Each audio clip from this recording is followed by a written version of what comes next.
The Obama administration is taking aim at the founder of the WikiLeaks website, Julian Assange. Republicans in Congress are pushing for a criminal prosecution under the Espionage Act, but specialists in international law say US authorities will face significant hurdles shutting down a foreign national operating beyond American shores.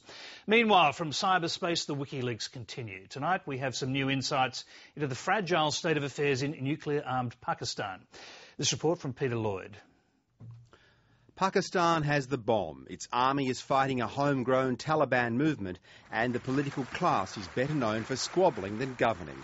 It is a diplomacy nightmare, and the US diplomatic cables released by WikiLeaks reveal a catalogue of fears.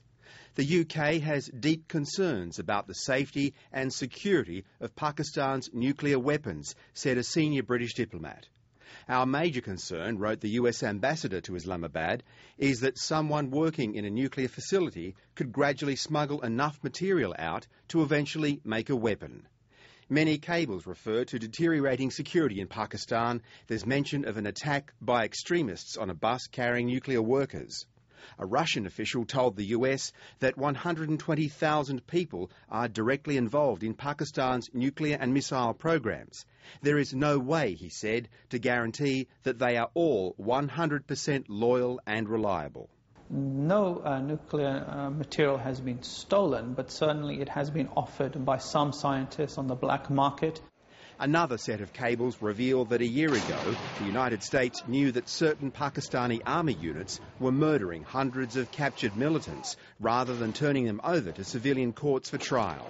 Nothing was said about the outrages publicly because the ambassador argued that would erode goodwill between the Pakistan military and the US. The fact is, governments deal with the United States because it's in their interest. Not because they like us, not because they trust us, and not because they believe we can keep secrets. US Defence Secretary Robert Gates was in the Bush cabinet too. He is regarded as a voice from the political centre. His assessment on the impact of WikiLeaks may seem as unvarnished as some of the leaks themselves. Some governments deal with us because they fear us, some because they respect us, most because they need us. We are still essentially, as has been said before, the indispensable nation. So other nations will continue to deal with us. They will continue to work with us. We will continue to share sensitive information with one another. Is this embarrassing? Yes. Is it awkward? Yes. Consequences for U.S. foreign policy? I think fairly modest. Modest maybe, but arriving in Kazakhstan for a summit on security and cooperation in Europe, Hillary Clinton was sounding like the Secretary of State for mending fences. Well, I, of course, have been reaching out to governments and leaders around the world over the last week. I will continue to do so.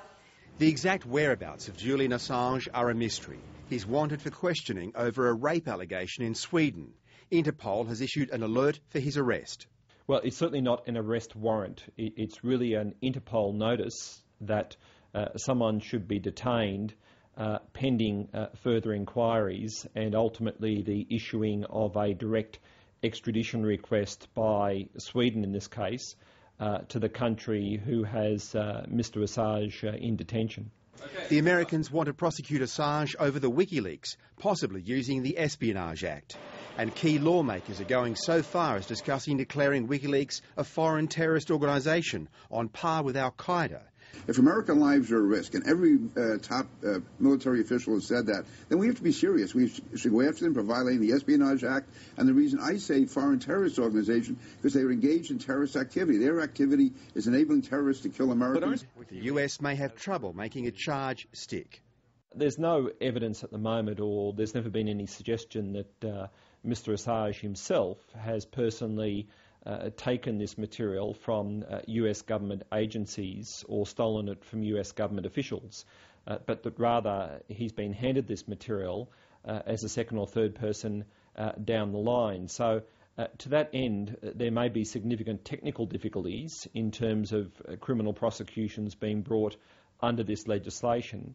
No one has been charged with passing the diplomatic cables to WikiLeaks, but suspicion is focused on Army Private Bradley Manning, an intelligence analyst arrested in Iraq in June and charged over an earlier leak. Peter Lloyd, Lateline.